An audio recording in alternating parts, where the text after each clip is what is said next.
Hello, bienvenue sur le groupe Révélez votre unicité, défi 114 sur 365. J'espère que vous allez bien aujourd'hui. J'ai envie de vous parler du temps. Le temps qui passe, le temps qui nous fige, qui nous stresse, le temps, on veut toujours un peu plus de temps. Et effectivement, je sais que j'en ai déjà parlé dans 2 ou 3 lives précédents, mais j'ai eu une prise de conscience hier en réfléchissant, en échangeant avec quelqu'un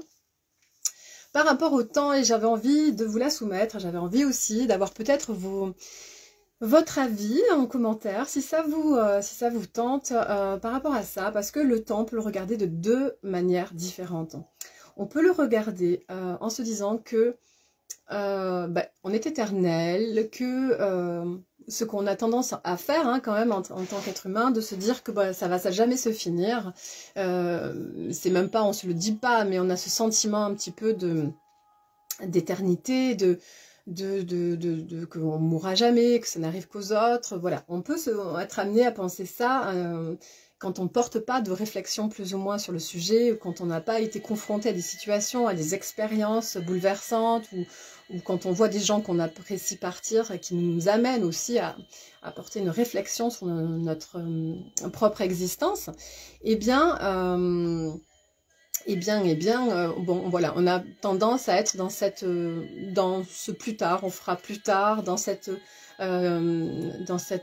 sentiment que ça ne se finira jamais. Et puis d'un autre côté, quand on a eu justement ces expériences où on a été sensibilisé à la mort, au fait qu'on a perdu des êtres chers, qu'on a perdu des gens qu'on a aimés, ou des voisins, ou des gens de notre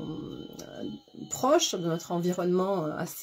cercle assez proche, eh bien, on a une autre perception, on a ce sentiment un peu d'urgence aussi quand on aborde un certain âge, un sentiment qu'il faut faire vite et d'aller droit au but, d'aller à l'essentiel, d'agir, vraiment de ne pas perdre de temps et de faire ce qui est réellement important pour nous, et ce qui n'est pas non plus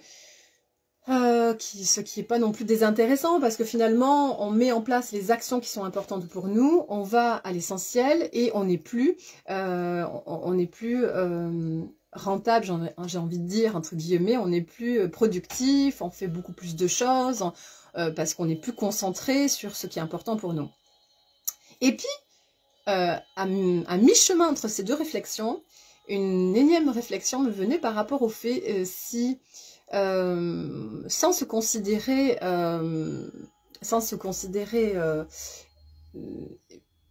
éternel, enfin de se dire que ça se terminera jamais, et sans non plus être dans ce sentiment d'urgence, d'inquiétude, où on a peur de ne pas pouvoir accomplir ce qui est important pour nous, si on se connectait simplement à notre éternité, mais avec une autre perspective, juste pour en ayant conscience qu'il y a une échéance, qu'il y a une deadline, en ayant conscience qu'il y a quand même une fin, mais se connecter à son éternité en se disant que qu'il y a peut-être un après, et surtout en se disant que finalement en se connectant, en fait l'idée c'est de se connecter à son éternité pour avoir cet élan, cette inspiration, pour se relier à ce qui est vraiment important pour nous, et arriver à préserver notre capacité à imaginer, pour préserver notre capacité à se détendre, à se relaxer, à se ressentir, parce que quand on est dans cette urgence du lendemain et d'absolument se presser comme si on courait, comme si on faisait une course aussi par rapport à tout ce qu'on a à faire, quelque part on se coupe d'une partie de nous, on se coupe de toutes nos dimensions, on se coupe de notre puissance de se connecter à nos rêves, à notre capacité à rêver, à laisser notre cerveau, à laisser notre esprit s'évader, à s'apaiser, à se reposer. Et si on se dit d'une autre manière, de façon plus modérée, que voilà, il y a une fin, mais qu'on est quand même, on arrive, il y a peut-être après cette vie, peut-être qu'il y en a une autre qui se poursuit, mais au-delà de ça, essayer de se connecter à son éternité, de se connecter à ce sentiment d'éternité pour se détendre et voir qu'est-ce que ça change dans notre façon d'aborder nos actions tous les jours, comment on va agir quand on se connecte à cette éternité, à notre puissance en fait dans ce temps qui ne s'arrêtera jamais, tout en mettant en place ce qui est important pour nous. Voilà, c'est peut-être une vision qui vous paraît un petit peu tirée par les cheveux, c'est peut-être quelque chose qui vous parle pas parce que peut-être que vous vous dites bon ben si on est éternel dans ces cas-là, si on se considère en tout cas éternel, on aura tendance à se laisser aller, etc. Et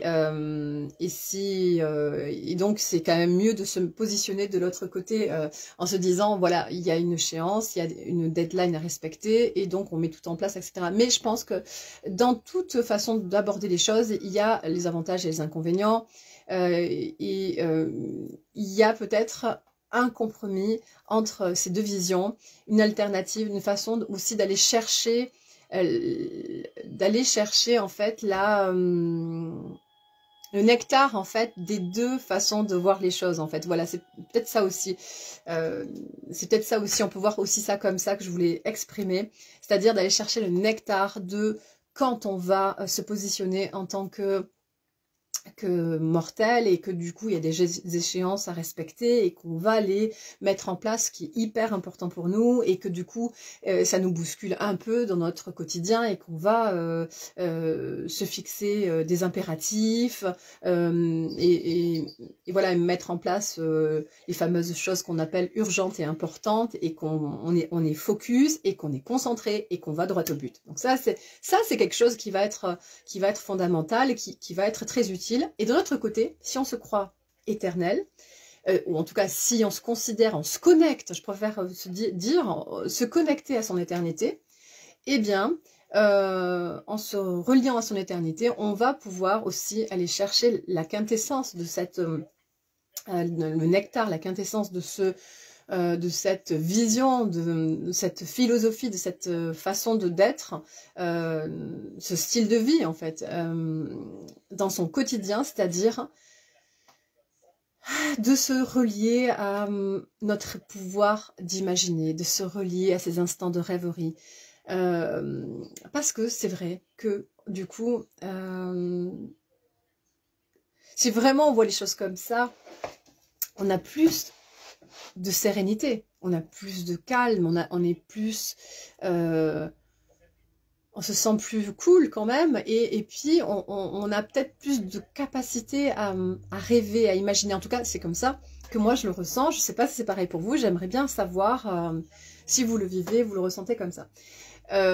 Je pense que ce qui est intéressant, c'est peut-être de voir, avoir une vision qui est à la frontière entre ces deux façons d'aborder le temps.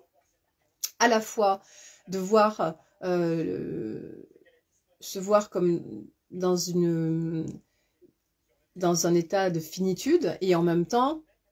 de se relier, de savoir se relier aussi à cette infinité, à cet infini, à se dire que notre existence ne s'arrêtera d'une manière ou d'une autre, sous une autre forme, et ne s'arrêtera jamais. Ça nous permet de nous relier à notre puissance créatrice, à notre pouvoir d'imagination, à notre capacité à rêver, à se projeter, à se détendre, à se relaxer et à faire exister nos 4 dimensions, tous nos corps, de se relier à tous nos corps, nos 4 corps, physique, mental, émotionnel et spirituel, et de connecter à toutes ces dimensions, à toutes les dimensions de notre être, et de pourquoi pas s'ouvrir à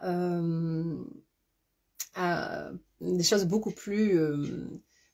légères et qui suscitent la rêverie et un monde plus ésotérique comme la physique quantique, qui est quelque chose qui me passionne énormément, où toutes les lignes de temps, où on apprend que toutes les lignes de temps s'interfèrent, se croisent, etc. Donc voilà ma petite réflexion du jour. Je vous souhaite une excellente et merveilleuse journée et je vous dis à demain.